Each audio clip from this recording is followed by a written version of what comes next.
ये CAG report दिखा रही है कि किस तरह से गलत दाम दिखा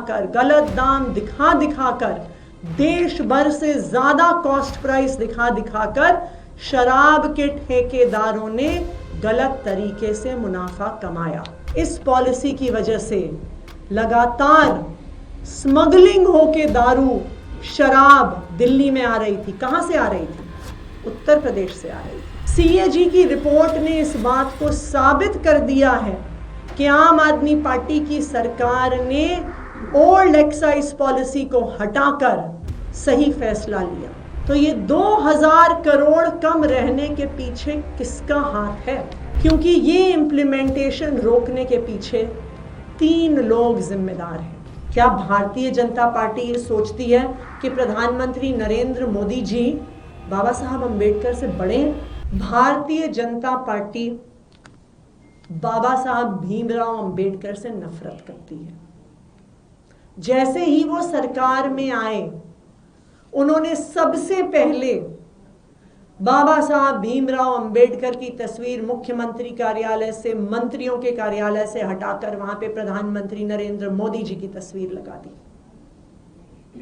क्या भारतीय जनता पार्टी ये सोचती है कि प्रधानमंत्री नरेंद्र मोदी जी बाबा साहब अंबेडकर से बड़े हैं?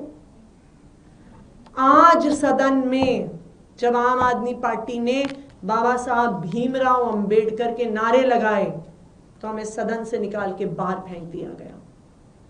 जब भारतीय जनता पार्टी ने मोदी जी के नाम के नारे लगाए तो किसी को बाहर नहीं किया गया। आम आदमी पार्टी के विधायकों को 3 दिन तक निलंबित इसलिए किया गया है क्योंकि भारतीय जनता पार्टी सदन में बाबा साहब अंबेडकर का नाम भी नहीं सुनना चाहती, बाबा साहब अंबेडकर की तस्वीर नहीं देखना चाहती। बाबा साहब अंबेडकर से नफरत की वजह से बाबा साहब अंबेडकर के नाम लेने वालों को, बाबा साहब अंबेडकर की तस्वीर दिखाने वालों को आज दिल्ली विधानसभा से 3 दिन के लिए निलंबित किया गया है। दिल्ली सरकार ने, आम आदमी पार्टी की सरकार ने लगातार बार बार ओल्ड एक्साइज पॉलिसी में हो रहे भ्रष्टाचार को दिल्ली वालों के सामने रखा। आम आदमी पार्टी की दिल्ली सरकार ने बार बार उजागर किया कि किस तरह से ओल्ड एक्साइज पॉलिसी में ब्लैक मार्केटिंग हो रही थी, कि किस तरह से ओल्ड एक्साइज पॉलिसी में शराब के दाम को इन्फ्लेट किया जाता था, किस तरह से लिकर मैन्युफैक्चरर्स ज्यादा मुनाफा कमाते थे गलत दाम बताकर। आम आदमी पार्टी की सरकार ने बार बार बताया कि किस तरह से ओल्ड एक्साइज पॉलिसी में हो रहे भ्रष्टाचार की वजह से, ब्रांड पुशिंग की वजह से लगातार हरियाणा से, यूपी से स्मगल होके शराब दिल्ली में आती रही। और आज आम आदमी पार्टी सरकार की इस बात पर सीएजी की इस रिपोर्ट ने मोहर लगा दी है कि ओल्ड एक्साइज पॉलिसी जो 2017 से 2021 तक चली, उसमें हर प्रकार का भ्रष्टाचार हुआ। क्या कहती है ये सीएजी रिपोर्ट? ये सीएजी रिपोर्ट बताती है कि भ्रष्टाचार 2 तरीके से हो रहा था, कि कितनी शराब बेची जा रही थी उसमें भ्रष्टाचार था, क्योंकि जो पैसा सरकार के पास आता था वो हर बोतल के हिसाब से आता था। तो जो, और ये सब जानते हैं कि जो शराब बेचने वाले थे वो किस पार्टी से जुड़े हुए थे, किस पार्टी के लोग थे जिन्हें शराब के ठेके मिले हुए थे, किस पार्टी के लोग थे जिनको शराब बनाने के ठेके मिले हुए थे। वो क्या करते थे? बॉटल बाय बॉटल जब एक्साइज कैलकुलेट होता था तो वो फर्जीवाड़ा करते थे ये दिखाने में कि कितनी बोतलें बेची गईं। अगर आप इस सीएजी रिपोर्ट के चैप्टर 5 पेज 44 पे देखिएगा तो ये बताते हैं कि 28% से ज्यादा भ्रष्टाचार ये शराब के ठेकेदार कर रहे थे, कितनी शराब बेची जा रही थी, उससे 28% कम की रिपोर्टिंग हो रही थी और इन दलालों की जेब में पैसा जा रहा था। दूसरी बात, ये रिपोर्ट साफ साफ बताती है कि शराब की ब्लैक मार्केटिंग हो रही थी। सब जानते हैं कि किस पार्टी के लोगों के पास इन शराब के ठेके थे। आप इस सीएजी रिपोर्ट की पेज 59 पे देखिए तो सीएजी रिपोर्ट बार बार कह रही है कि जिनके पास शराब के ठेके थे वहां से स्मगलिंग हो रही थी, वहां से ब्लैक मार्केटिंग हो रही थी और दिल्ली सरकार को रेवेन्यू लॉस हो रहा था। ना सिर्फ इतना, जो बार बार यह मुद्दा उठाया जा रहा था कि मात्र 5% प्रॉफिट था, यह सीएजी रिपोर्ट ये दिखाती है 7वीं में पढ़ने वाले बच्चे को भी पता है कि प्रॉफिट परसेंटेज कैसे कैलकुलेट होता है। Selling price minus cost price के आधार पर प्रॉफिट कैलकुलेट होता है। लेकिन इन शराब के ठेकेदारों ने गलत तरीके से कॉस्ट प्राइस को कैलकुलेट किया और 5% के नाम पर करोड़ों रुपए का मुनाफा कमाया। चैप्टर 6 पेज 58 ये सीएजी रिपोर्ट दिखा रही है कि किस तरह से गलत दाम दिखा कर देश भर से ज्यादा कॉस्ट प्राइस दिखाकर शराब के ठेकेदारों ने गलत तरीके से मुनाफा कमाया। ये सीएजी रिपोर्ट उसी बात को दोहरा रही है जो आम आदमी पार्टी की सरकार ने बार बार कहा कि ओल्ड एक्साइज पॉलिसी से दिल्ली के सरकारी खजाने को, एक्सचेकर को लॉस हो रहा है। ना सिर्फ इतना, इस पॉलिसी की वजह से लगातार स्मगलिंग होके दारू, शराब दिल्ली में आ रही थी। कहां से आ रही थी? उत्तर प्रदेश से आ रही थी, हरियाणा से आ रही थी। सब जानते हैं कि किस पार्टी की सरकार वहां पे है और उस स्मगलिंग से किसको फायदा हो रहा था।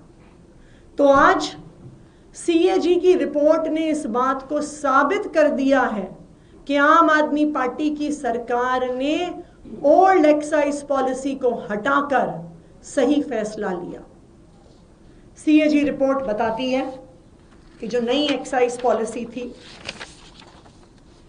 इंक्रीज्ड ट्रांसपेरेंसी थी, उसमें ब्लैक मार्केट सेल्स को कर्व करने के तरीके थे और उसमें दिल्ली सरकार के रेवेन्यू को बढ़ाने के तरीके थे।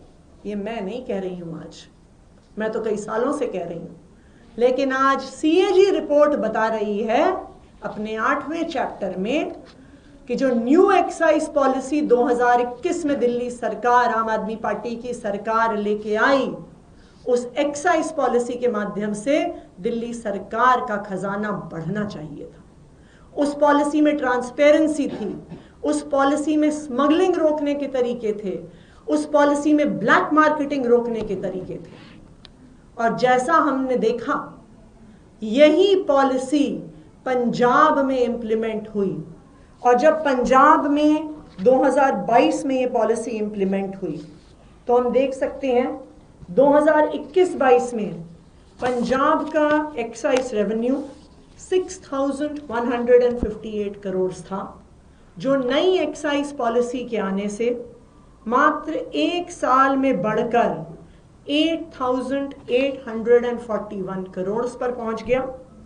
और 2024-25 में अब फाइनेंशियल ईयर खत्म होने वाला है, प्रोजेक्टेड एक्साइज रेवेन्यू 10,146 करोड़ है।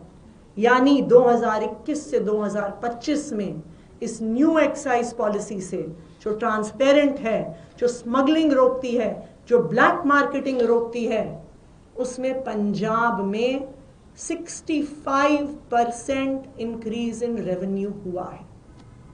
सीएजी रिपोर्ट यह भी बताती है कि अगर ये पॉलिसी दिल्ली में ठीक तरीके से इंप्लीमेंट होती तो दिल्ली की एक्साइज रेवेन्यू 4,108 करोड़ से बढ़कर 8,911 करोड़ तक पहुंच जाता, मात्र एक साल में। तो अब जो सवाल दिल्ली वालों के सामने है, अब जो सवाल देश के सामने है कि खराब पॉलिसी हटाकर एक अच्छी पॉलिसी लाई गई, एक ट्रांसपेरेंट पॉलिसी लाई गई, लेकिन उस पॉलिसी का ठीक से इम्प्लीमेंटेशन नहीं हुआ, तो वो 8,900 करोड़ तक सरकार का खजाना नहीं पहुंच पाया, 2,000 करोड़ कम रह गया।